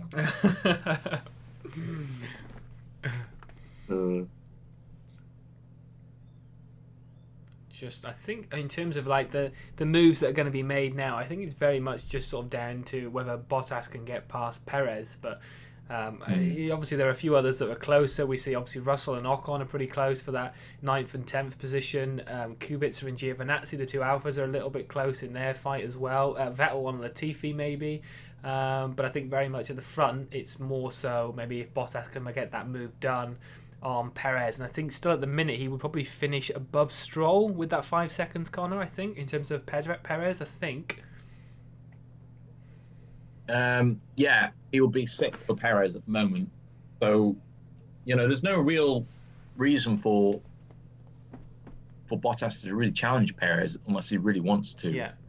But obviously Perez is going to be driving hard to try and keep that gap and stay ahead of as many cars as possible to try and secure as many points as possible for Red Bull and the constructors. Because with Bottas finishing 3rd, it would open up the gap quite significantly in the constructors. At the moment, it's 13 points, but that would open up quite a bit with Bottas's 3rd position placed today. Perez reporting vibrations as well. So Bottas isn't in DRS zone at the moment. So it's I'm not too sure if he's going to be able to get it done. It might be like second to last lap maybe if he's able to close the gap up, but we'll have to wait and see, I think. Very gloomy Red Bull pit wall. Well, the mechanics don't look very happy at the moment. Only consolation is the Mercedes aren't really making that many gains. For obviously the Drivers' Championship will stay exactly the same, and the Constructors isn't huge either. Bottas does have that fastest lap though, so he'll have that extra point, and he obviously got 3 points yesterday in the sprint as well. So yeah, Ricciardo and Norris have both been given the hurry up, so they are pushing ahead as much as they can.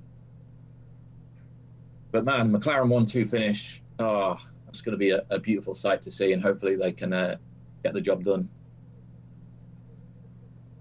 It's been a lot. There was a stat earlier that I missed slightly. I wasn't looking at the time, but I think there was the last time McLaren had a 1-2 that popped up on the screen. So if anyone did see that, obviously see if you can put it into the chat just so I can have a look. But there was a stat there to see that. As Giovinazzi makes a move up to 13th place. There you go. Beautiful stuff. He's not finishing at the back either. Just trying to see if it said anything in the feed on Formula One website, but it doesn't really say anything other than this would be Ricciardo's first win since Monaco.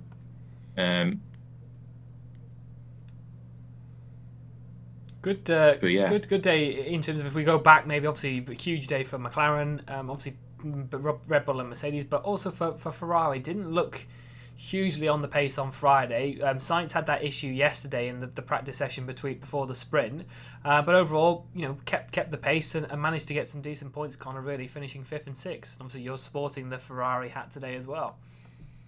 Yeah, Ferrari logos are there. Ferrari would have wanted this as well with the fact that McLaren's are 1-2. They're going to be jumping ahead of them in the constructors, but this at least keeps them up in pace. Try and finish 3rd. Something that Ferrari struggled to do. So, last season was a really tough season for them. But they've bounced back this year a little bit with Sainz and Leclerc. They've got a few podiums as well. So it's going well for them this season. It's just the fact that McLaren's made the jump up as well. It's been really difficult for them to keep pace. And added on the fact that both McLarens are likely to finish 1-2 today. Yeah. This is the best case scenario for Ferrari, really, because on track, they're not going to really overtake Bottas and Perez in those in the Mercedes and Red Bull. But to get 5th and 6th and finish best of the rest is a good result for them at Monza. Yeah, absolutely. And I think they've got a huge gap, 5 seconds almost between Stroll in that 7th place. So it's very much just hold position and take the points going into the next weekend. I think they would be a little bit more concerned to start the weekend. Well, actually, sorry, Jack. Say that they're going to finish 5th and 6th. They're actually going to finish higher than that because Perez is penalty, aren't they? You're absolutely right. You're absolutely right. Yeah. So it will be 4th and 5th. So even better for them. Yeah, sorry to interrupt you on it. No. I mean, you're absolutely right in terms of that. I absolutely forgot that Perez is wandering around with a penalty up front. 2 laps to go, though. Norris, 1.3 seconds behind Ricciardo. I'm just trying to see if Bottas is actually going to make that move. He was under a second, and now he's gone to just over a second again, maybe, or just around about that mark. It's whether he is actually going to make that move. Like I said, like you said earlier, he doesn't need to make that move. I think obviously Perez doesn't have DRS now from Norris, so it might be easier if he was to. But whether they want to actually risk it, he's going to finish on the podium anyway. Why risk it? Perez might make a strange move, a bit like we saw earlier between the other two. So maybe it's just a case of okay, no problem, I'll just sit behind you and take the 3rd place. Yeah. Under investigation, Lance Stroll for the incident with failing to slow down under yellow flags. So, brilliant. If he gets a penalty there, then that pretty much secures that would secure 6th place for Perez. But it could impact maybe down as far as George Russell or maybe even Esteban Ocon, depending on the timings. Yeah. Could be a standard 5 seconds, which could be an issue. Yeah, because that could drop Stroll down to 10th position. Yeah. And that would hugely benefit Alpine and the constructors as well. Yeah. Especially considering he's the only Aston Martin there as well.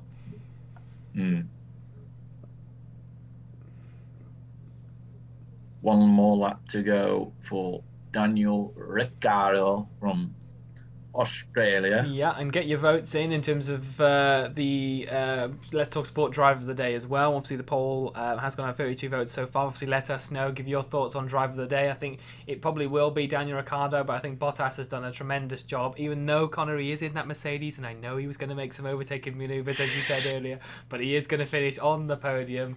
I mean, let's let's say it then. to climb 15 places, it's a great achievement because you have to have the great racecraft in order to get that done. Not taking that away from Bottas at all, but he is in one of the fastest cars on the grid, so it's kind of expected to a certain extent. But good drive from Bottas, good recovery drive after demonstrating what you can do in the sprint race yesterday, and then the penalty, of course, because of the component changes. To recover from that and to manage it as well. Good drive from Bottas, but you simply can't ignore a McLaren winner for the first time in many years. Ricciardo potentially winning the race as well.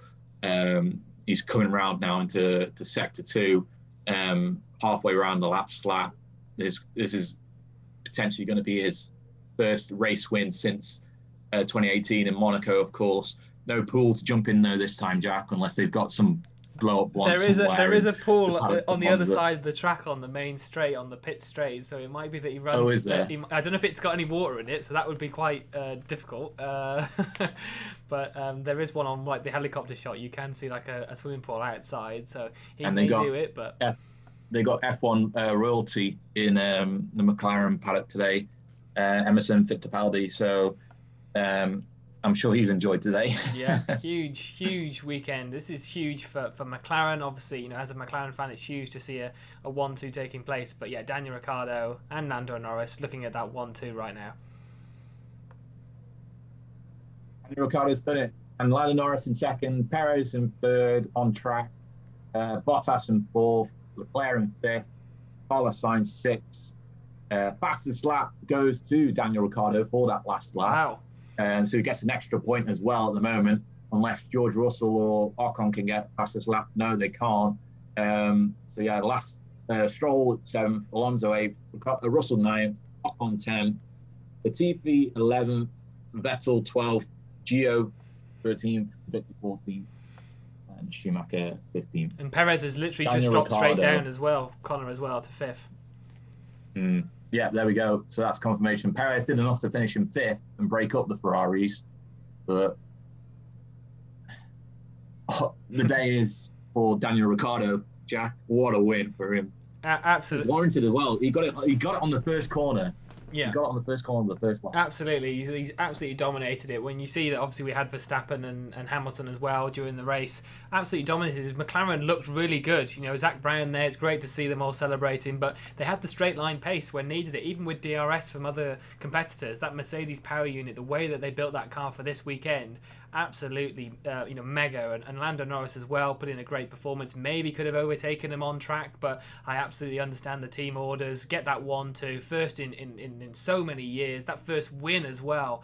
Absolutely deserves. McLaren 1-2, absolutely huge. Bottas as well, great job from him to get that 3rd place, and obviously Perez drops to 5th, but decent enough points maybe for Red Bull. But Leclerc in 4th, Sainz 6th, good points as well for Ferrari. Stroll, we're still not sure about whether he will maybe get a penalty himself, so he might drop down the order, so keep an eye on that.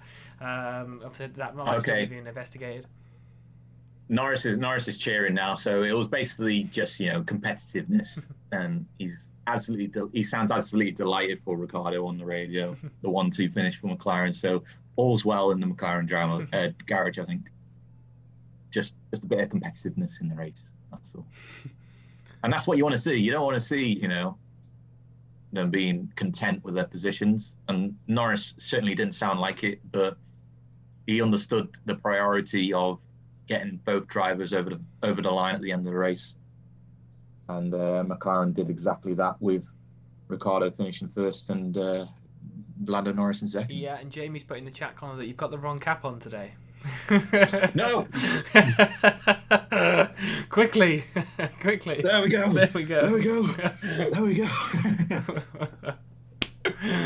Oh dear! Throw that cap away. Throw the Ferrari one away. What's a Ferrari? Oh, brilliant. There we go. But yeah, Lando Norris, there we go. 2nd place for him. Good job, McLaren. McLaren 1-2. Brilliant job by McLaren today. Yeah, a lot of guys happy in the chat with Ricciardo winning, I think. It's good. So Saturn's put Max wasn't kidding yesterday when he said he was going to give Danny Rick the win. Brilliant. Not sure that's what Max is thinking about right now. No. But No.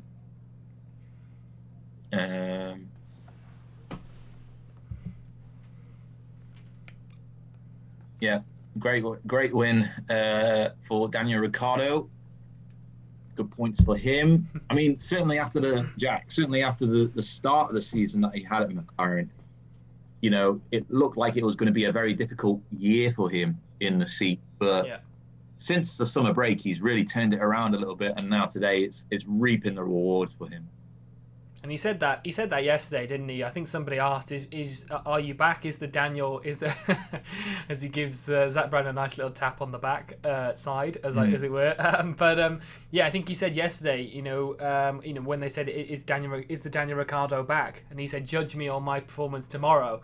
And he's absolutely proved that. I think Daniel Ricciardo. It took him a while, didn't it? It was very much he's been very much the driver that loved the late braking manoeuvres, and I think he struggled with the way that the McLaren car had developed in terms of that. He was struggling at the first part of this year, but that summer break he's reset. Maybe had a bit more time in the simulator, worked with the guys, and it's absolutely proving it. He's got driver of the day on the actual Formula 1 one. I'll give it a minute more or so on ours to get your votes in terms of driver of the day, and I'll publish that as well, but I expect it to be Daniel Ricciardo. But I think on the other side, both of the others that are in there, Norris, good drive as well, solid drive for McLaren, getting that second place, and Bottas as well. Yes, he's in the faster car and he should make that job, but he's in the right place, gets that manoeuvre done, as he gets Daniel Ricciardo gets a nice embrace from Emerson Fittipaldi there.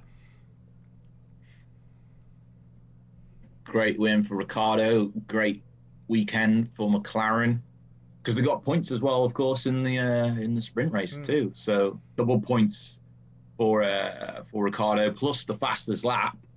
So he's had a great haul this weekend, Daniel Ricciardo. Points.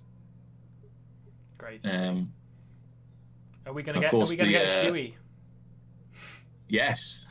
I mean, the Monza podiums are always great because it's like Silverstone, it's almost part of the crowd. It'd be interesting to see if the crowd's allowed onto the track to celebrate, like we've seen in the past. Not too sure about the COVID protocols in Italy to confirm that, but hopefully we see some sort of nice celebration from the McLaren team. Andreas Seidel will be very happy, as will Zach Brown, as you said earlier. So a massive haul today of points for McLaren. Do you think there's still quite a few races left? 8 races, I think, in total. Do you think this is enough for McLaren to finish third again in the constructors? Do you think that's enough for them? I think it might still be close. Whether Ferrari have a better weekend, Alpine have obviously looked strong throughout the year as well. I think they're their main contenders. But McLaren, if they keep this up, obviously I think they will secure that third place. But I'm just looking at it now, and I'm trying to think if I was wanting to be on a podium, is there anyone better if the crowd is, like you said, allowed out than the Monza one? I mean, it's a great podium to walk out on that.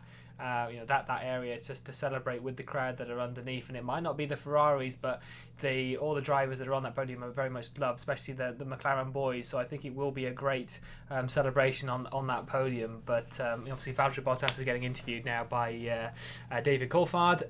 But I think great job from the McLaren guys, and what a race actually, Conor. And the first time in a while we haven't had a red flag, that we've done a race watch along as well. We had a safety car, a couple of virtual safety cars as well, but first time in a while that there wasn't a red flag. But as Bottas is seeing the replay of Verstappen and Hamilton, he just looked back. He looked at it, turned around, he said, "That's unfortunate," and then a big smile came upon his face. I was like, brilliant. That's a man that doesn't care anymore.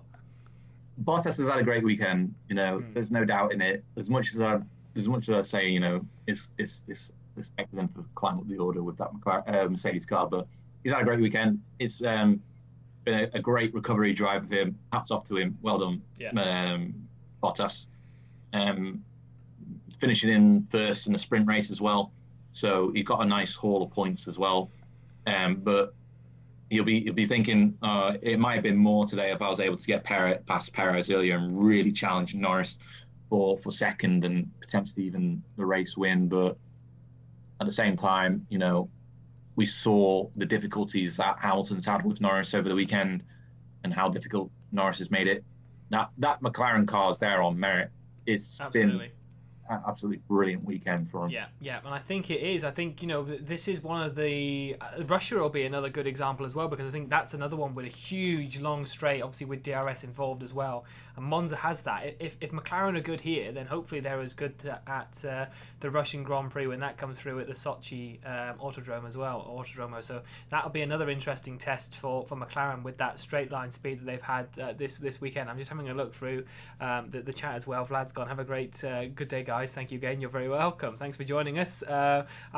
Will's put, I was wrong. Cheers to Ricciardo. Jamie's put, it's always impressive when a driver has won a Grand Prix for 2 or more different teams. And Daniel Ricciardo has of course done that now as well. And he's also put, that's the cap, Conor. That was the right one. You should have had that McLaren one. But to add on to that, Ricciardo's now got podiums for 3 different teams. He had a podium with Renault last season. Of course, he had podiums with Red Bull, and now he's got one with McLaren. So it's proven that his talent is definitely there, and finally he's managed to break the duck and get another race win after 3 years. So a good drive by him today. And if F1 bring out a signed edition of that pink cap, I'm definitely buying one of them. There's no doubt of that. The pink cap is definitely those pink hats will be out of stock after the race weekend Daniel Ricciardo's had, because everyone will want it, because it signifies that brilliant win that he's had today. Absolutely.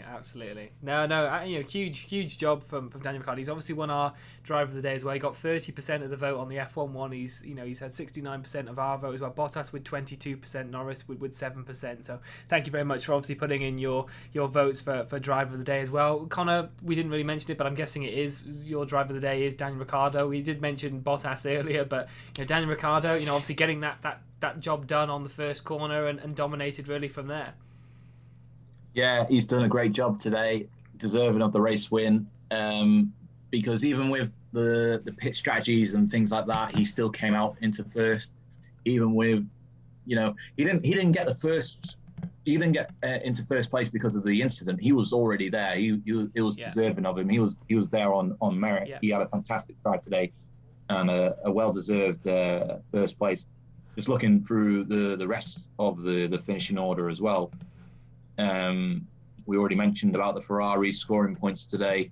Aston Martin getting some 6 points as well for their push in the constructors, try and catch up to the likes of AlphaTauri and Alpine. Fernando Alonso and Esteban Ocon scoring points for Alpine, and George Russell as well getting 2 more points for Williams. Even with everything that's happened today, Jack, we've not talked about Valtteri Bottas going to Alfa Romeo. We've not talked about George Russell going to Mercedes. And we've not talked about Alex Albon going to Williams. That's how crazy of a day it is. If we'd had 4 hours like the other day, we would have milked that. If we had rain for 2 hours, that. We would have talked about that and milked it to death. Yeah. We would have talked about it all. Absolutely. But George Russell's 2 points today for Williams. That pretty much secures 8th spot for Williams now. I know it kind of was last. Where's Alfa Romeo in terms of that then? Where are they on the...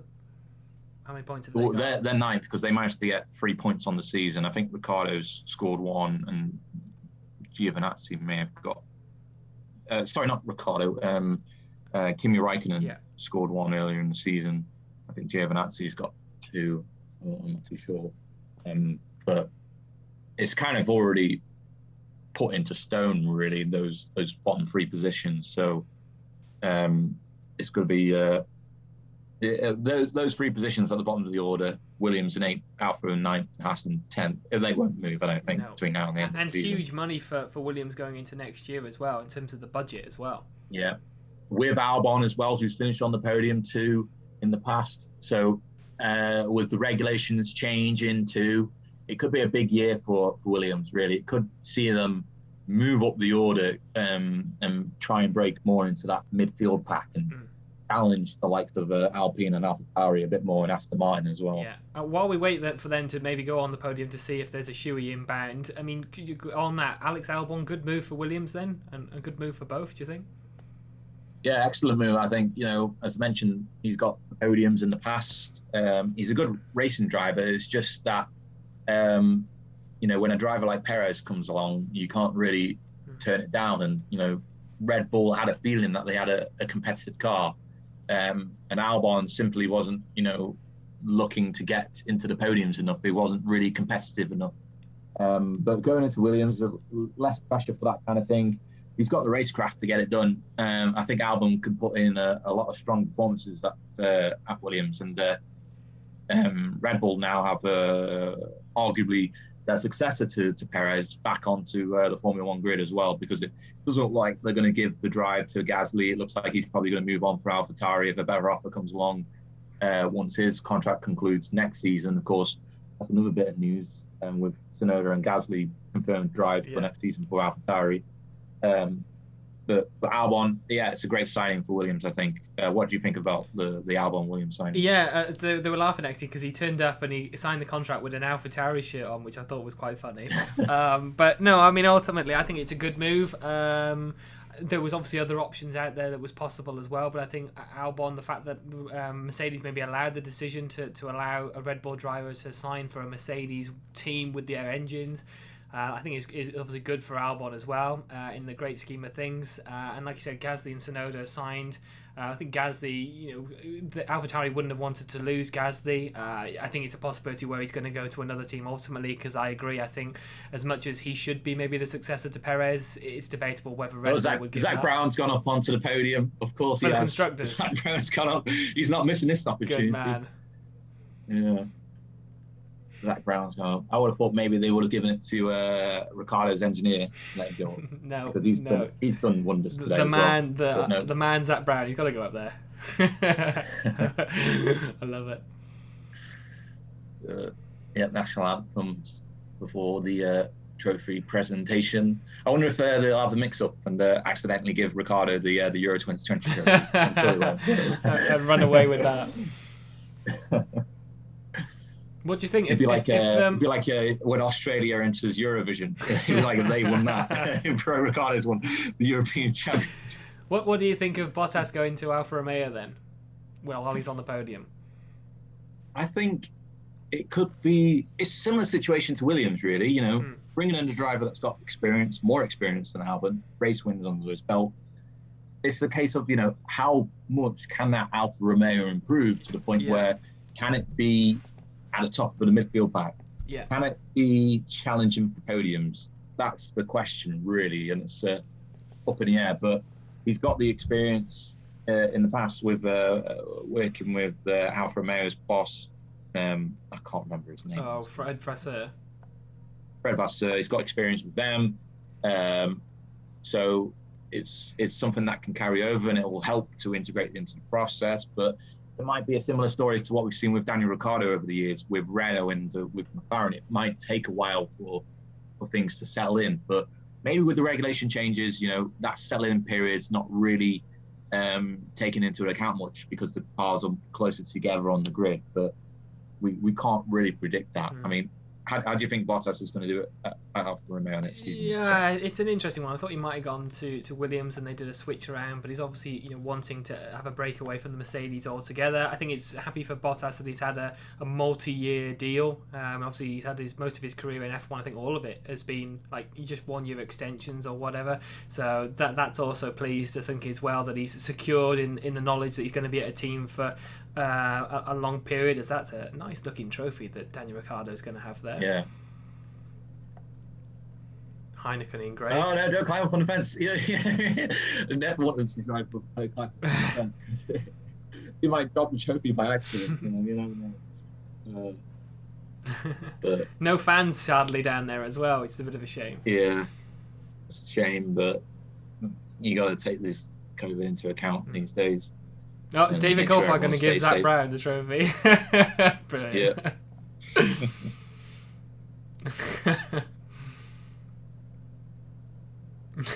Yeah. Lando in second. Good race for him today. I'm sure he would love to try and win it, but he'll have opportunities to win in the future. Certainly, he's arguably outside of Max and Lewis. He's the most talented driver on the grid, in my opinion, Lando Norris. Yeah, you see the experience and the racecraft he's had over these last few months has been exceptional. Obviously, having that sort of like buddy thing that they had going with Carlos Sainz, and that both of them pushed each other really well.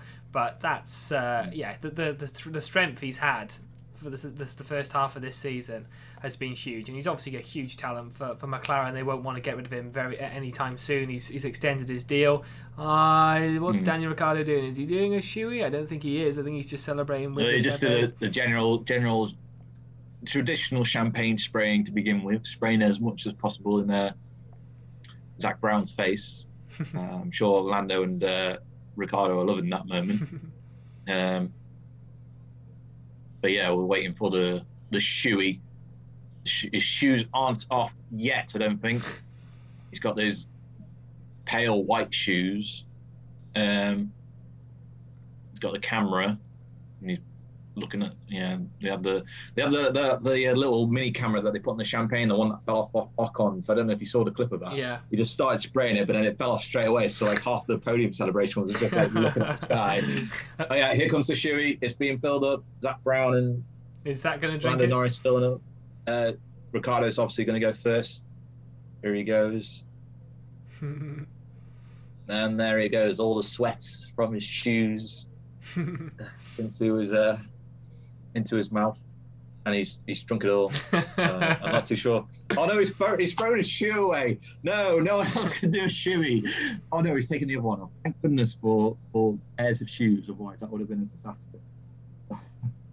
If only the crowd were there, and you'd be diving on that. Lando's next. Lando's next for the shoey. He's not looking. He's got a smile on his face. There he goes. But is Bottas walking away? He's like, oh no. I don't think Bottas wants to do it. I think Zach Brown might be next. Bottas, but he's still on the podium, so Bottas might want to do it. Yeah, Zach Brown's actually. It's like a. It's like a. Like university, someone's pouring it into his mouth for him, basically, on that podium, Lando Norris. And brilliant. And I'm not sure if Bottas is going to do it. Bottas maybe they're looking for more champagne. I think no, Bottas is. No, they haven't shown it on the coverage, but yeah, there we go. A much more entertaining race than what we've had in the past. Yeah, no, absolutely. I mean, nothing could compare to the Belgian Grand Prix that we had a few weeks back, because that was hardly a race. But that's the next one, obviously, that'll be coming up in a couple of weeks' time, the Russian Grand Prix, and that will be an interesting one, not just for the aftermath of what we've seen between Verstappen and Hamilton, but McLaren, same sort of track, similar sort of track with the straight line speed at the Russian Grand Prix. How can McLaren do on that one? But obviously, we'll just wrap up here with that in terms of the race stream. But just quickly in terms of that, Conor, one of the best races that we've had on this channel, do you think, in terms of this season?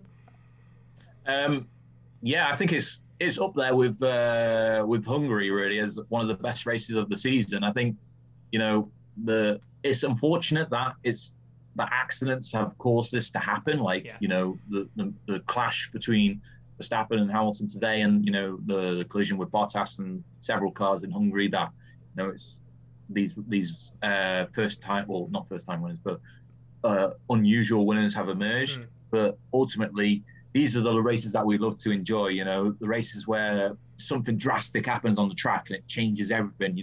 Not just like weather changes, but mistakes by drivers, and it causes an opening to occur for a guy like Ocon or a driver like Daniel Ricciardo that's not won in a couple of years. So these are the races that we love to enjoy and mix up on the podiums too. So yeah, it's up there. Today's race up there with one of my favorite races of the season so far, with Hungary as well. Yeah, no. And I think I'd say maybe. I think Imola was a decent one as well. Yeah, Imola was a good race as well. But yeah, I think Hungary and today's race definitely top two in terms of my favourite races on the season so far. What about you? Yeah, no, I agree. I think this has been a great race. Obviously, not just for the controversy in terms of what we've seen between them and how that plays out for the two championship contenders going into the next couple of races, but also for McLaren. Obviously, as a McLaren fan, huge to see them win and get a 1-2. Absolutely fantastic. But I think for everybody else, it's always nice when it's not just, say, the two Mercedes or the two Red Bulls. It's always something else. Give us another maybe team to cheer on throughout the race. And obviously, we've got that as well as what we saw in Hungary. So no, I absolutely agree. I think it's great to have races like this throughout the season. So it's definitely been a great race. And obviously, like I said, we'll see what happens going into the Russian Grand Prix in a couple of weeks' time. Not just obviously if McLaren can keep this going, but also the aftermath between what happened between Max Verstappen and Lewis Hamilton. So yeah, ultimately, thank you very much everyone for watching. Thank you, Conor, for taking part once again on the race watch along. It's been an absolute pleasure as always. And like I said, we will. There's the McLaren hat, obviously repping that. Great job from the McLaren boys this weekend. Daniel Ricciardo, yeah, there you go. Daniel Ricciardo, since 2018 in Monaco, has got his first win back on the top step of the podium. We'll see what happens at the Russian Grand Prix. Thank you very much for watching, and we'll see you all in the next one. Take care. See you soon. Bye.